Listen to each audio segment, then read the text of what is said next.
A Federación Galega de Ciclismo reclama máis formación nos condutores que afonden as precaucións que deben tomar nas vías máis concurridas polos ciclistas. Na Comisión do Plan de Mobilidade Alternativa na que está integrada a Federación Galega de Ciclismo con diversos organismos relacionados co deporte e coa seguridade viaria, falouse na última xuntanza o 19 de decembro da necesidade de axeitar as estruturas ao incremento de ciclistas nas estradas. Falouse dos problemas dos ciclistas co tráfico e da falta de coñecemento por parte do condutor de moitas das medidas de seguridade que teñen que ver co seu comportamento fronte ao ciclista.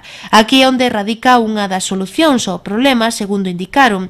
Inciden na necesidade de pôr en marcha unha campaña permanente e insistente hacia o condutor sobre as precaucións que deben tomar nas vías máis concurridas polos ciclistas, unha sinalización axeitada, con sinais cada pouco indicando a presenza de ciclistas, indicando a distancia mínima nos adiantamentos e limitando a velocidade. Pola parte dos encargados do mantemento das vías, tamén inciden na necesidade dunha limpeza dos arcéns, no repintado das estradas deixando máis espazo para os ciclistas, eliminando perigos potenciais como separadores fabricados con materiais non homologados e mal colocados. Estas reivindicacións xa se fixeron en novembro de 2011, nunha comparecencia de máis dunha hora ante a Comisión Non Permanente de Seguridade Viaria do Parlamento de Galicia.